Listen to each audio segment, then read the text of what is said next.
But thank you everyone for joining us today with our webinar with REGENXBIO. They're joining us to give an update about their Affinity Duchenne trial, which is their gene therapy with RGX-202, which is a microdystrophin gene replacement, as well as their Affinity Beyond study. I'm Eric Camino. I'm PPMD's Vice President of Research and Clinical Innovation. I'm joined by Olivier Danios, the Chief Scientific Officer at REGENX, and Naz Diskier, the Clinical Development Lead at REGENX. As we go through today, if you have any questions about the presentation or the programs, please put them in the chat box at the bottom of your screen. We'll have an open Q&A and we'll try to get to as many of those questions as we can. And thank you for the handful that submitted some questions ahead of time as well. So with that, I think we can get started. So Naz, I'm going to hand it over to you. Great. Thanks, Eric. And thank you all for attending today. So I'm going to actually pull up the slides and share them with all of you in just 1 second here. Hopefully you'll be able to see it okay. Eric, does that look okay? Or yeah, can you just go into full screen? There we go. Perfect. Okay. Awesome. Great. So just for those of you joining online, if you have questions and you put them in the chat box, obviously, Eric, you could feel free to interject at any point if you think it's appropriate. Otherwise, we can wait till the end and Eric will be moderating those questions that come through. But please take notes as you listen in on the conversation. We're happy to answer any questions you have. So this webinar is about Affinity Duchenne and Affinity Beyond. These are 2 studies that we have going on at REGENXBIO. It's an update on the investigational treatment with RGX-202. Dr. Olivier Danios is the Chief Scientific Officer at REGENXBIO. He is also on this call. And I'm Naz Diskier. I am the Clinical Development Lead of REGENXBIO's RGX-202 program and also a pediatric neuromuscular specialist by training. These are our forward-looking statements that are intended to kind of give you some information about our background with the stocks, SEC stuff. So this is just a generic slide here, so you could feel free to look at that at your leisure. I won't read through it. And I'll tell you a little bit more about our company. So REGENXBIO. We at REGENXBIO are seeking to improve lives through the curative potential of gene therapy. We are a leader in AAV gene therapy with exclusive rights to a NAV technology platform. We have end-to-end capabilities, meaning that we can do the research, clinical development, and commercial-ready manufacturing. We have a broad internal pipeline with expertise across multiple therapeutic areas, including neuromuscular disorders, such as Duchenne muscular dystrophy. And we have proprietary AAV manufacturing platform known as NAV Express and internal manufacturing facilities. We are headquartered in Rockville, Maryland. I'm going to give you an overview of the RGX-202 program and RGX-202 itself. So RGX-202, I hope when I'm sharing the screen, the slide isn't this. Okay, there we go. RGX-202 is an investigational AAV gene therapy using an optimized microdystrophin construct for the treatment of Duchenne. If you have a familiarity with gene therapy, you will know that different companies use different vectors. Our vector is known as AAV8. This is designed to deliver the transgene to skeletal and heart muscles in the body. We use something called an SPC512 promoter, which is intended to drive the expression of our protein in muscles. And we also have a microdystrophin transgene that is expected to encode a novel protein designed to retain the key elements of full-length dystrophin, including the C-terminal domain. So this is the C-terminal domain, which is a pretty unique feature of our transgene, and we hope will help with efficacy in our studies. So as I mentioned before, our transgene, our microdystrophin transgene, is designed to retain key elements of full-length dystrophin. So this is full-length dystrophin, naturally occurring dystrophin. This is a picture of it and all of its elements here. The sarcolemma is the muscle membrane. Here's the dystrophin protein. And RGX-202 is an abbreviated version of that. That's hence the name microdystrophin. And you'll hear everybody in different gene therapy trials for Duchenne talking about microdystrophin or mini dystrophin. So this is our specific microdystrophin, which has a unique feature of including this C-terminal domain.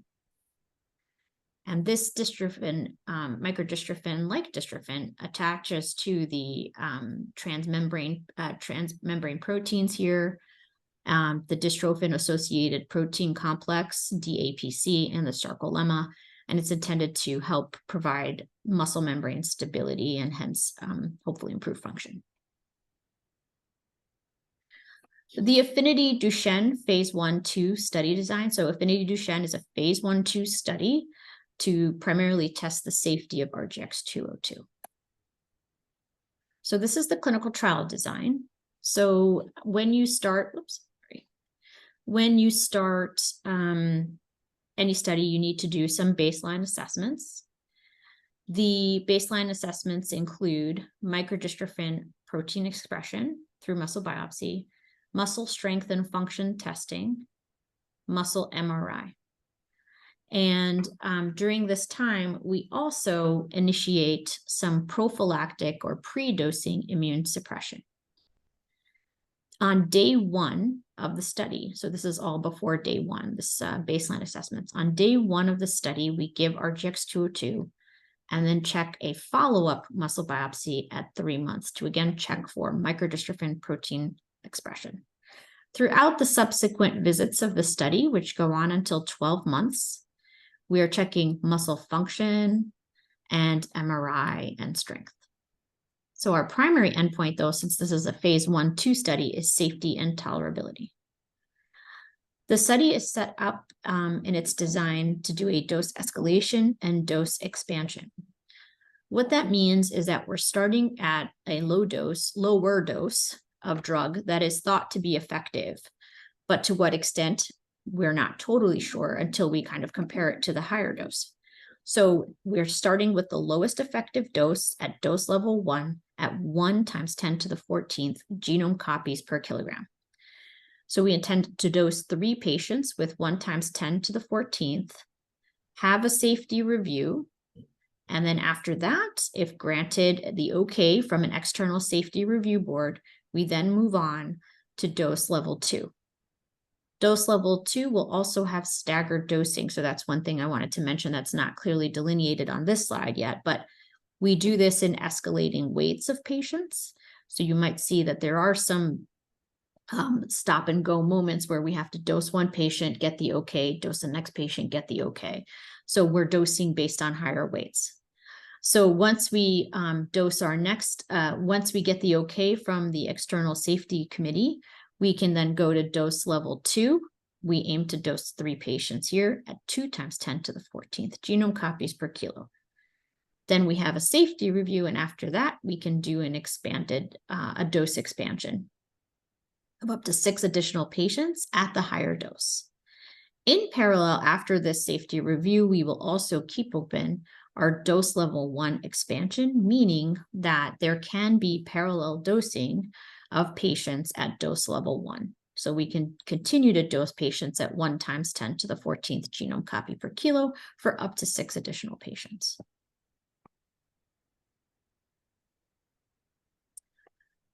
The Affinity Duchenne study overview is listed below. So this is an open label, so there's no placebo study patient here, multi-center clinical trial to evaluate the safety, tolerability, and efficacy of a one-time dose of RGX-202 in boys with Duchenne.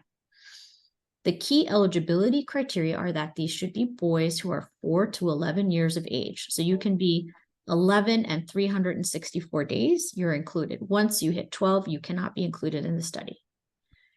You must be genetically confirmed to have Duchenne muscular dystrophy, and your exon mutations are in exons 18 and above. You should be able to perform a 100-meter walk without assistive devices, as assessed at your screening visit, and should have no pre-existing antibodies to the gene therapy, which is the AAV8 capsid. If you do have antibodies to the AAV capsid, unfortunately, you would not be included in this study. And you should not have received any prior gene therapy product. Our primary outcome measure, as mentioned before, is safety. We will also be checking strength and function as measured by the North Star Ambulatory Assessment and additional functional assessments. We will be checking microdystrophin protein levels in the muscle as measured by biopsy, and we will also be performing skeletal and heart muscle MRIs to check for changes in that over time. Our current open and actively recruiting study locations include Lurie Children's Hospital in Illinois, Chicago, Illinois, and Arkansas Children's Hospital in Little Rock, Arkansas. If you have any questions about the trial and are interested in enrolling and checking for your eligibility, you can contact those sites contacts as listed on clinicaltrials.gov, or you can contact us at REGENXBIO at the email listed here, Duchenne@REGENXBIO.com.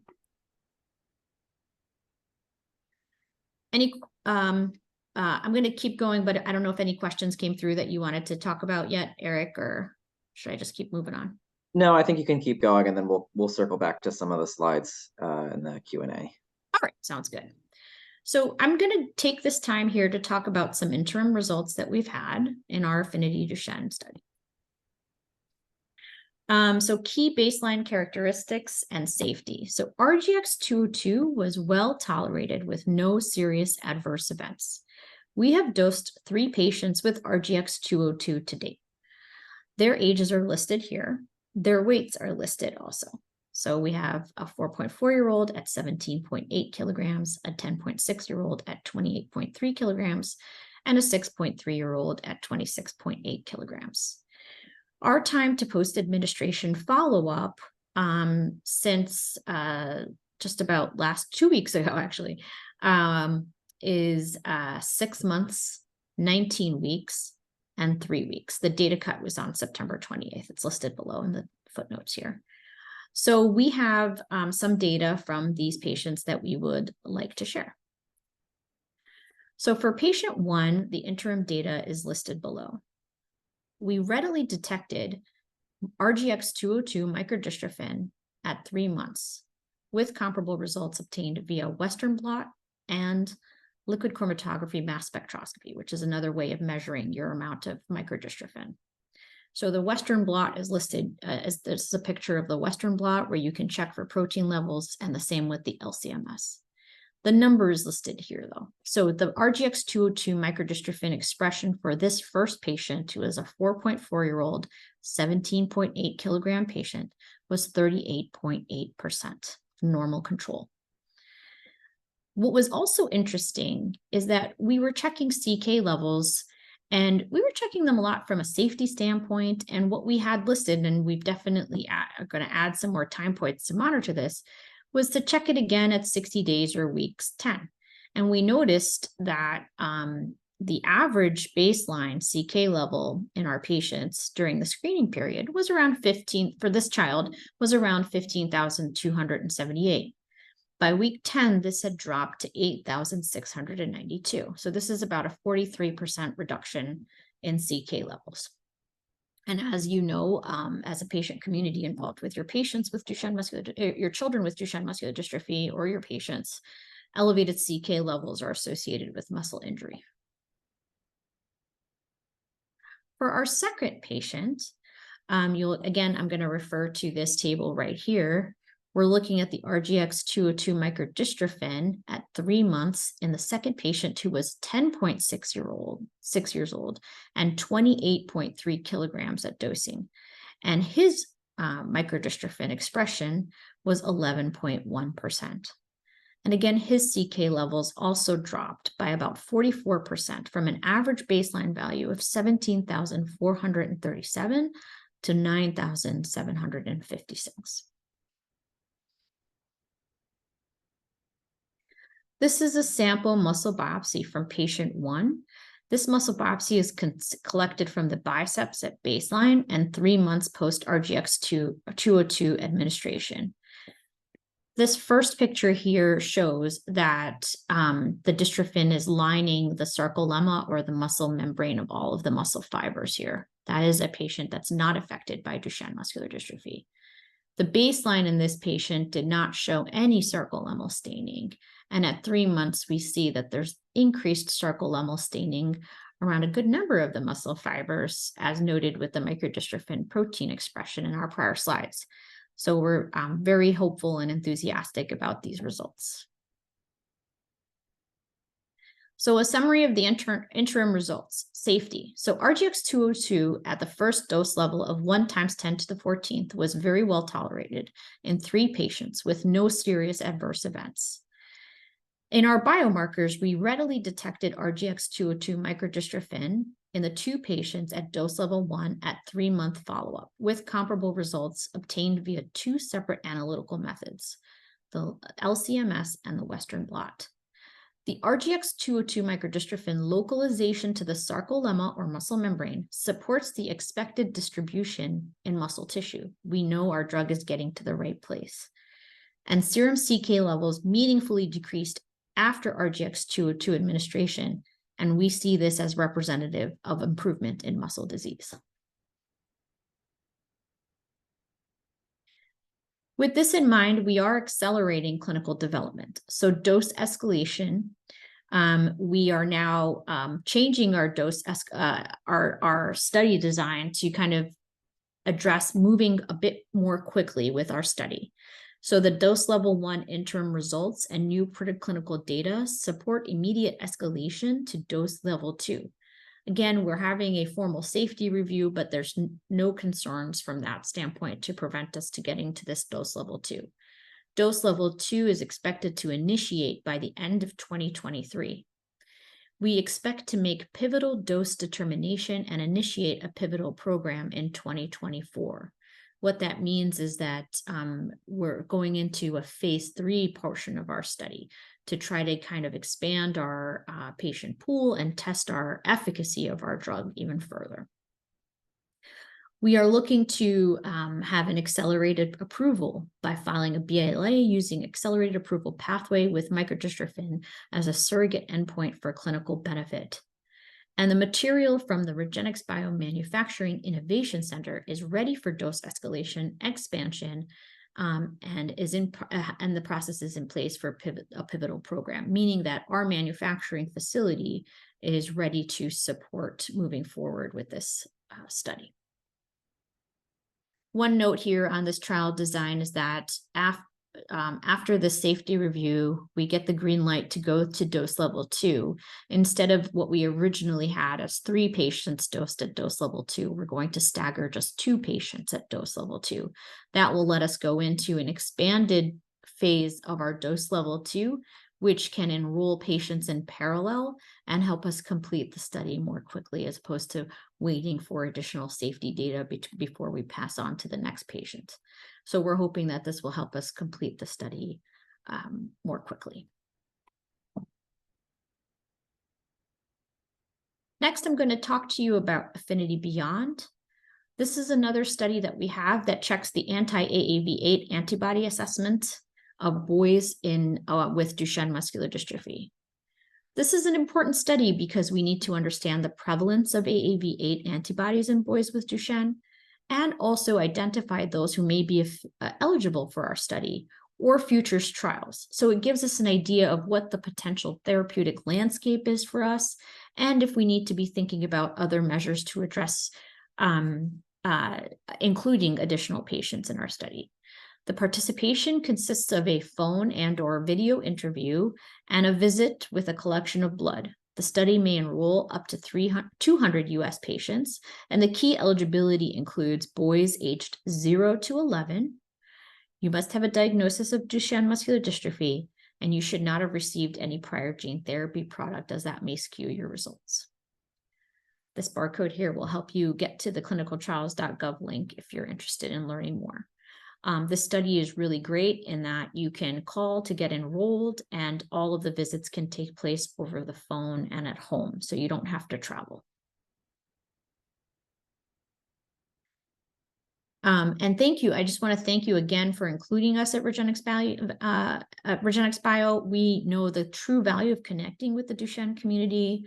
There are so many layers of love for Duchenne patients within our company. I'm always very touched to see what everybody's doing and how passionate they are. So just know that There's a lot of support from our company and a lot of love coming from our way towards your community. We're very passionate about this work that we're doing. If you'd like to learn more about us, you can go to www.regenxbio.com. As I mentioned before, our email is duchenne@regenxbio.com. And these two are the links to the two different studies. We have the Affinity Duchenne study, which is the phase 1/2 safety study for Duchenne muscular dystrophy, and the Affinity Beyond study, which is the antibody assessment study of boys with Duchenne muscular dystrophy. And again, thank you so much for your time. Thank you, Naz. And sorry, I froze there for a moment, so hopefully I didn't miss anything too important. And if I freeze, we'll just keep rolling with it. Okay. Could we actually, with the slides, I think it might be helpful, a few Sure. places to do some clarification while we Yeah. have some questions rolling in. So again, if you do have questions about any of the material shared, please put them in the chat box. That way we can share them with the presenters. But maybe we could go back to slide 10. Okay. Could you just describe for families what is the immunosuppression that is Sure. that there is happening at the around time of delivery? Okay, so there are 3 drugs that we give for immune suppression. One is something known as eculizumab, which starts the earliest. This is to assist with kind of inhibiting one part of the immune system known as complement. And this is to also help prevent any of the potential AEs that adverse events that can occur with the use of a viral vector to deliver your drug. This is delivered through an IV. The frequency and the dose relates to how much the child who's enrolled weighs, but that is probably given first. And then it is definitely given first, followed by additional administration of sirolimus. Sirolimus is another immune suppressing medication that's given.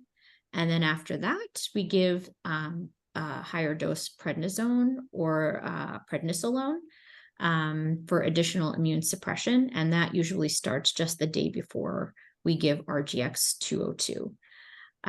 This is all to try our best to avoid the adverse events that can come about from delivering such a high dose of viral vector. And it seemed very involved, but having dealt with 3 patients dosed so far and being involved with the families, the kids have tolerated it really well. I haven't had any real complaints about it. I think it's a very good preventative measure to have in place. I'd rather, nip it in the bud as opposed to chase the problem after it happens.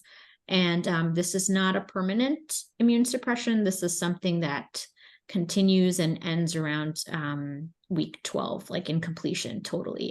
The eculizumab is usually the last dose is very soon after you receive RGX-202. So it's not as involved as it may sound. It's just a temporary immune suppression to try to keep the process of RGX-202 administration as safe as possible.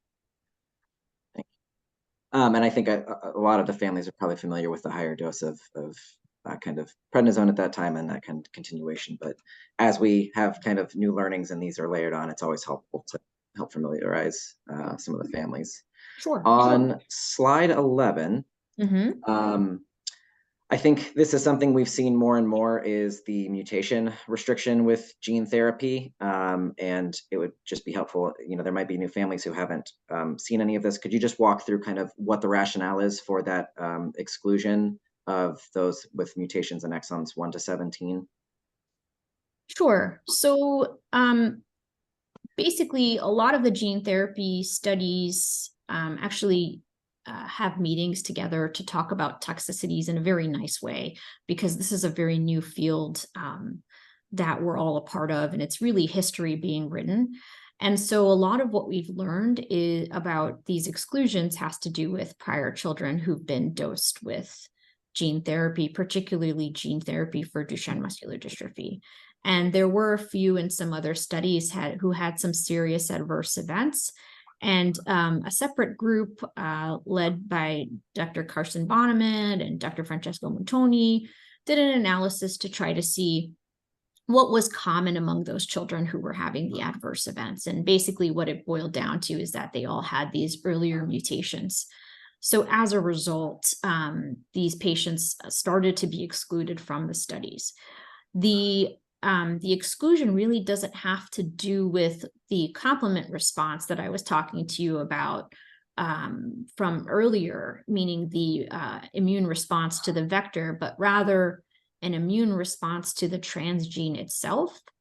And usually the majority of the companies that are working with Duchenne muscular dystrophy, their transgene does include exons in the region of 1 through 17. And as a result, if you don't have some of these, they may seem very foreign to your body, and your body may try to attack it. And this attack will not occur early on, as you would expect with an immune response to the viral vector. It would often occur, 2 to 8 weeks later. And this has been shown to be associated with muscle inflammation or myositis, a unique kind of weakness that also involves swallowing difficulty and an inflammation, potentially an inflammation of the heart. So because all companies are very concerned about not doing any harm and being as safe as possible, a collective decision was made to try to, avoid high-risk mutations with trying not to dose them for now. That doesn't mean that's a future plan for all companies. Obviously, some of them have already started to move on to dosing other exon mutations, but that's generally where that exclusion originated from. Thank you. Yeah, hopefully that answers. No, that's very helpful. And then around the pre-existing antibodies, do you have a titer threshold? We've seen some across different studies. I don't know if that's something you're able to share. We do not have a titer threshold. If you're positive, you're positive. You're negative, you're negative. Okay. There's no titer cutoff for our study. Thank you. Can we go to slide 15?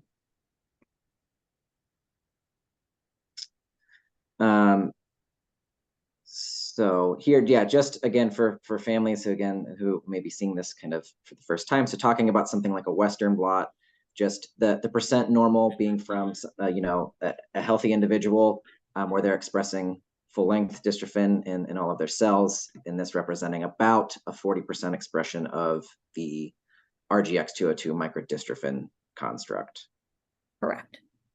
And then I'm sure some of the families noticed between patients 1 and 2, there is some variability in the total amount of dystrophin that you're seeing expressed. Can you comment on that? Yeah, so obviously we've only dosed 2 patients to date. So this is just 2 patients worth of results. We'll have to see if this is a continued trend.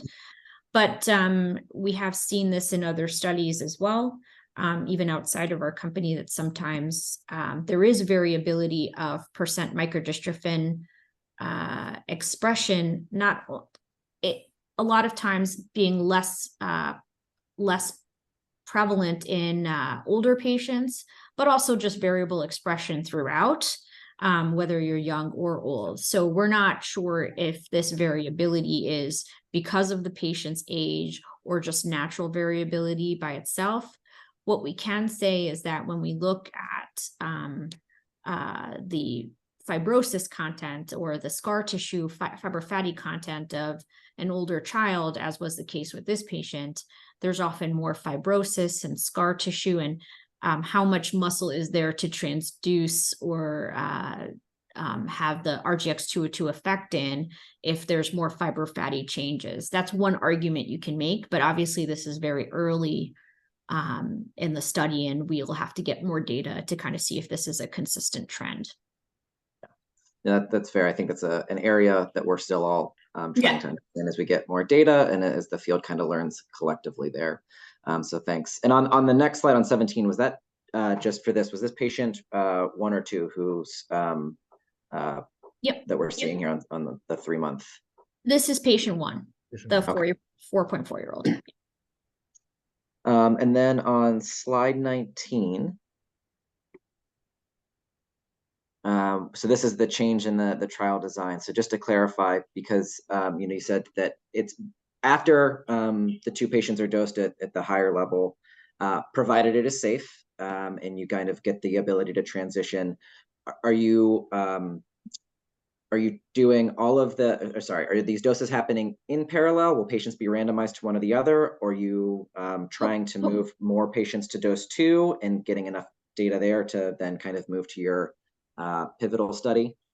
Yep. So there is no randomization here. It is the local primary investigator's decision on where to enroll the child. So this is upon discussion with the participant. So this is not a unilateral decision that's made.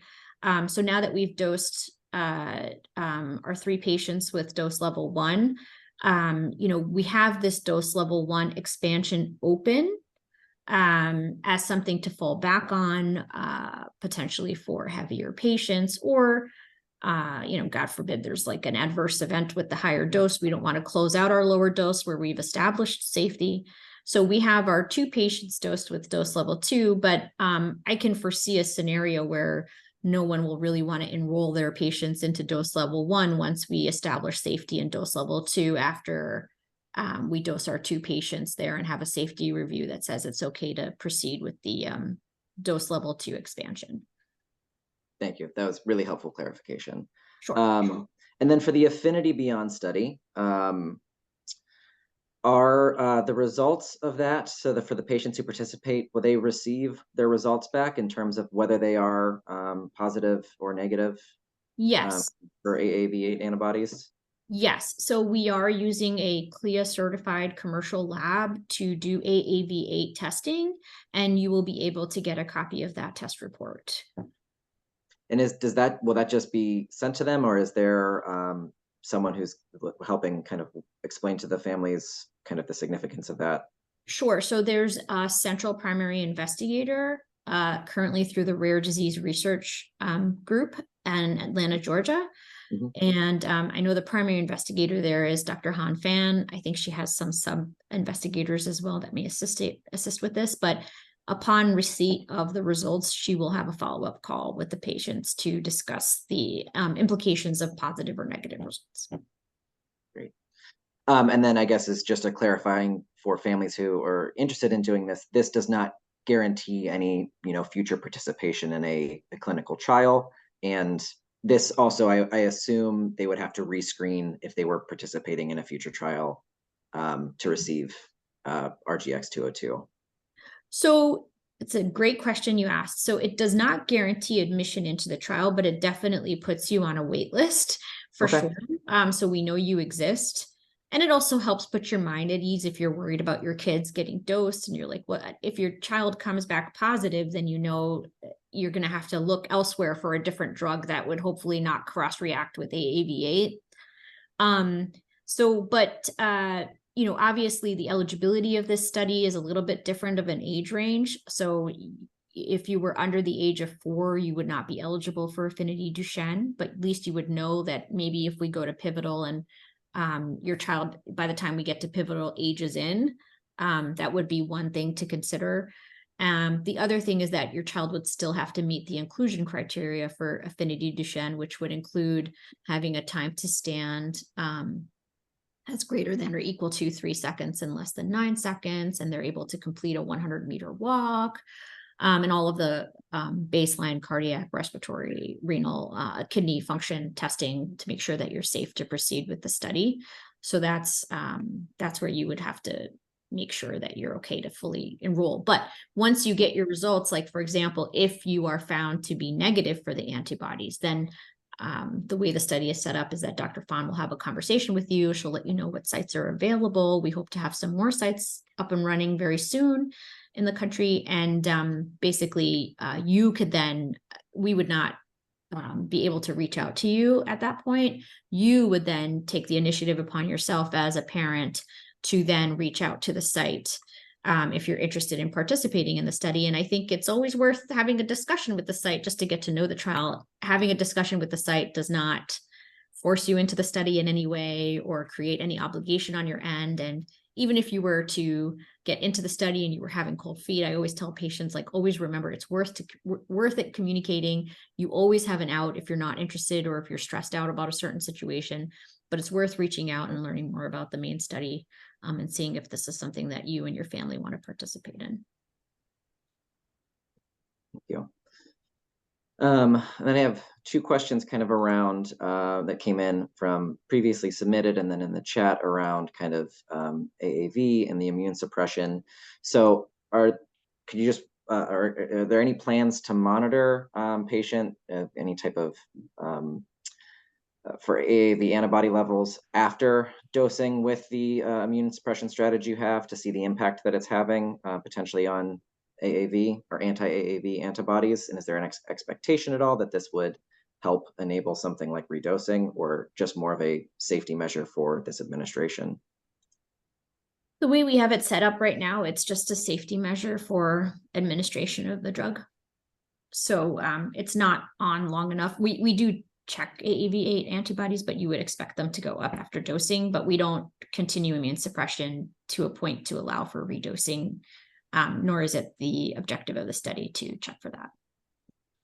And then we did have someone submit a question about, are REGENXBIO's plans to address pre-existing antibodies to AAV8? And so I don't know if that's something as a, you have a number of different gene therapy strategies and kind of where your focus is on that kind of broadly. I'm going to defer to Dr. Danos on that. Yes, thank you, Naz.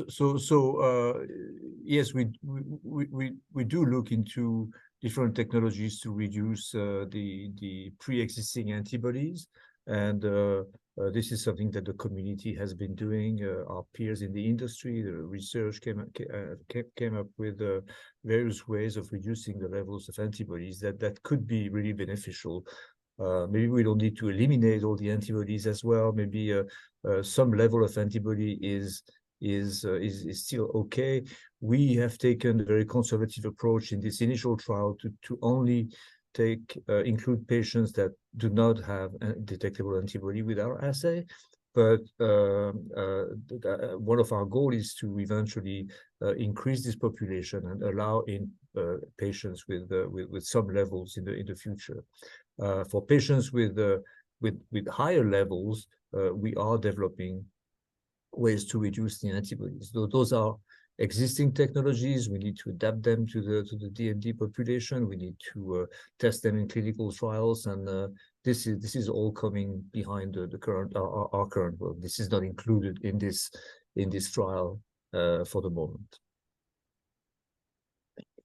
And yeah, I think as well, just for the community generally, a number of the companies are as Olivier pointed to, are invested in this, and a number of the other patient advocacy groups, including PPMD, are funding research into this as well. We recognize these are, really pressing questions for families in an area that we want to help address. There was just a question around other gene therapy treatments. So if someone would be receiving ELEVIDYS, are they automatically disqualified from this as an option? Yes, unfortunately. Mm-hmm. And then a question around functional data, if there's any functional data available on these initial 3 patients, or do you have an expectation of maybe timeline of when some of that initial functional data may be shared with the community? We do not yet have functional data to share publicly at this time. But we're collecting the data. We're collecting as indicated in our trial design. We started a month after, and we will be on a monthly basis. We're collecting data, and this will be analyzed. But this is not something that we release before it's fully analyzed and collected, obviously, right? And quality controlled and whatnot. And quality control. And I think part of this question was also on our preclinical studies, right? Whether we had collected functional data from our preclinical study. The answer is yes, absolutely. I think we've made every possible functional test we can think of on the MDX mouse, and with very good readouts using our dystrophin. We've also actually So we've also done comparison of different designs when we originally came up with our design, and this is where we've shown that having this extra part of the C-terminal can really make a difference in some of the functional assays like eccentric contractions and the gait analysis. So we believe that our microdystrophin is very it's a strong design in terms of relating into functional changes. That's something that we believe we've established. And actually, we had a submitted question, and I know you covered this a little bit in the beginning as well, but if you could just help just explain a little bit more kind of the difference with having the C-terminal domain there and how this differs from some of the other transgenes that are being used in clinical trials, because I know that's always a tough piece for families, because we say microdys, but everybody's microdystrophin is a kind of, there's variation there in terms of the transgene. Yeah, I mean, there's a lot of variation. There's not only a single design for microdystrophin. We have our own design for the part that everybody has, the whole complement of rods and hinges. We have a combination that I think translates the current consensus on what should be there, right? Some of the design that have been in trials in clinical studies before predate all this analysis. They started very early on, so they started with things that are, you can look at it and probably disagree with some of the choices if you're an expert of microdystrophins. We have like the most recent consensus, and on top of that, we've added a C-terminal that it's been complicated to do originally because, as you know, there is a very strong size limitation. I mean, there's a limitation in the amount of information that you can put into an AAV vector. So dystrophin is a huge protein. That's what you're making microdystrophin. But then, we came and we said, okay, can we engineer our vector in a way that we can that will still allow us to put this extra C-terminal, and we did that successfully. And again, when we compared this construct from the same construct without the C-terminal, we were convinced that this one was giving us a higher activity. Great, thank you. That's really helpful. And with regards to a pivotal study, there was a question: would be any plans to conduct the next study also in Europe? And I know we often have many international families on, so just your thoughts, I guess, kind of globally. Yeah, globally for our pivotal study, we are definitely keeping our eyes on Europe and hoping to go out there. And then we had a submitted question. So this study is 4 to 11. What does REGENX have plans for future trials, either in adult population or non-ambulatory patients? And along with that, there was a question kind of asking about potential benefit in kind of the older non-ambulatory patients. Yeah, so future plans for non-ambulatory older patients are not yet clearly established. So I can't really speak to that at this time. And obviously the benefit to older patients, we won't be able to tell until we do a formal study. Yeah, and then so our intention is to work at this, and I hope we'll be able to propose something. But to be able to propose something, we need to go through this first step where we establish the validity of the treatment on younger patients, where you can actually really make a difference, right?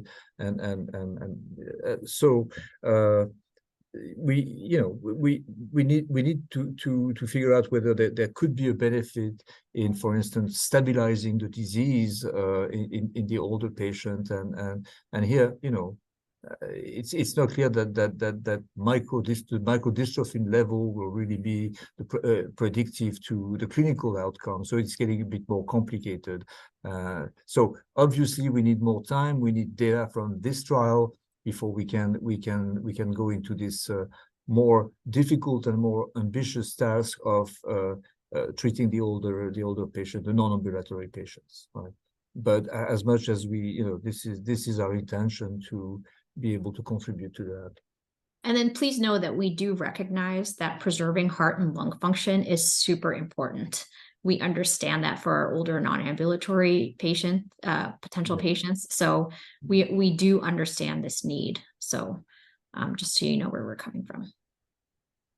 Thank you.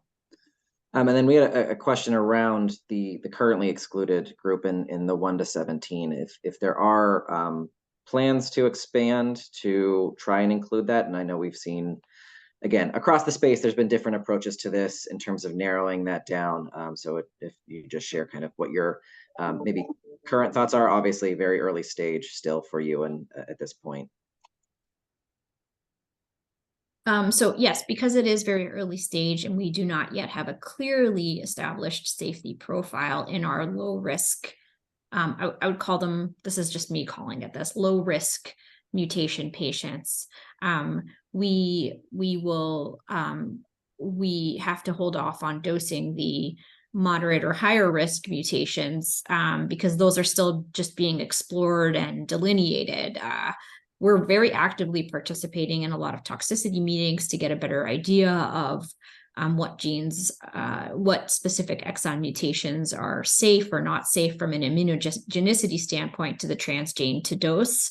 And this is constant internal conversation within our company. So we are actively discussing it, but at this time, we do not have an arm or a separate study to address those lower mutations.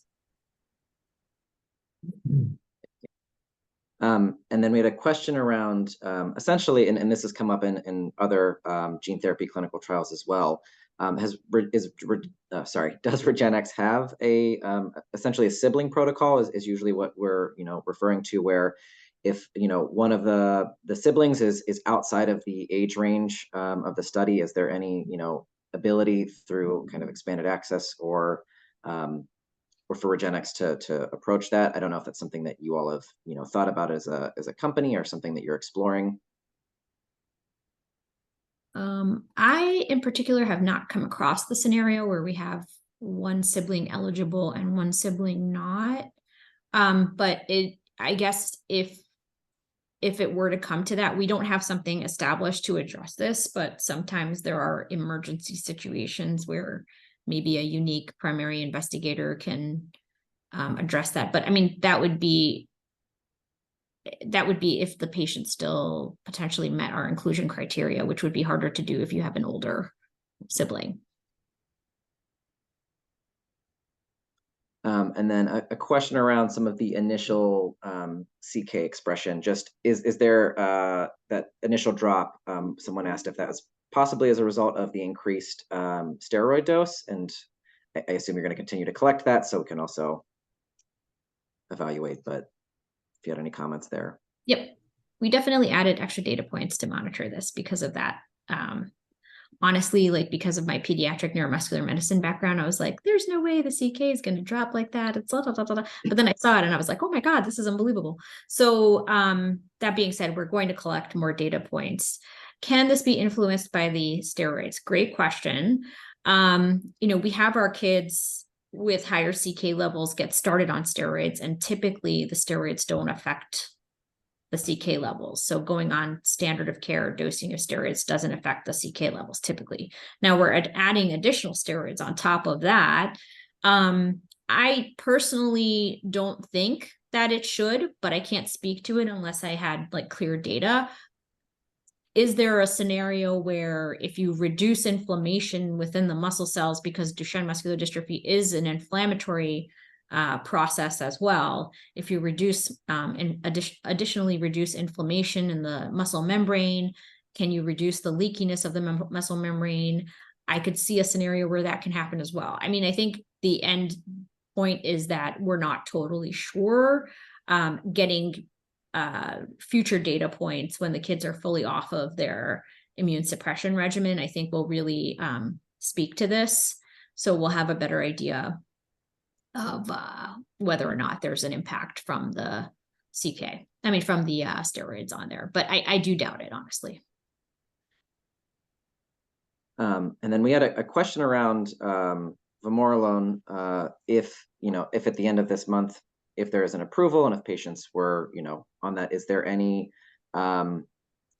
if this is before the phase 2 kind of your pivotal study starts and you have the ability to kind of design with this in mind, are there any plans for being able to include those patients who maybe have switched over to something like vamorolone? And I'll just go ahead and say as well, depending on kind of your enrollment pace, if we have also an approval of, Givinostat is also up at the end of this year, just your thoughts as patients may have more access to more therapies, which is fantastic, and just how you're kind of thinking about that from a design standpoint. I'm happy to answer that question. So from a vamorolone, that's definitely on our mind. I think as this is getting near, there are some patients that could potentially enroll in our study who are in the trial or on expanded access, and I think it would be a contraindication. It is currently a contraindication in our protocol to be on 2 studies at the same time. I'm assuming that's the same for the vamorolone study, but I'm not totally sure. I can't completely speak to that. So that's something you'd have to figure out with the study if you're enrolled in it. If it did become commercially available, I think that is definitely a time where we would have to incorporate that into a study as an acceptable corticosteroid. At this time, we don't delineate which corticosteroid you have to be on, but you do have to be on the same dose for at least 12 weeks, the same dose at the same frequency for at least 12 weeks prior to dosing. So if people were to commercially switch to vamorolone, they'd have to switch to it and stay on it for at least 12 weeks and for the duration of our study, so that we don't have a confounding factor in our results based on that. Okay, great. Thank you. I know that's going to be a question that comes up a lot, and hopefully these are hopefully good problems for our community to have yeah. with a lot of approved therapies, but it does get a bit more challenging. Yeah, I think Givinostat's a harder question because yeah, because you want to show that your drug works in isolation. Like if you have an additional drug that's approved, then it might make things a bit complicated to know what's actually causing the therapeutic effect. Mm-hmm. Yeah, that's also an important piece for us to kind of talk with the community about in terms of clinical trial design, and sometimes how we arrive at, companies arrive at certain inclusion and exclusion in terms of trying to ensure that you have a well-designed study that could show efficacy, so we can have access to patients with an approved product. So I don't see any additional questions coming in, and we addressed all the ones that were submitted ahead of time. So if there are additional questions from families, please send them on to PPMD. But Olivier and Naz, I want to thank you both for joining us today, for the presentation and walking through the Q&A.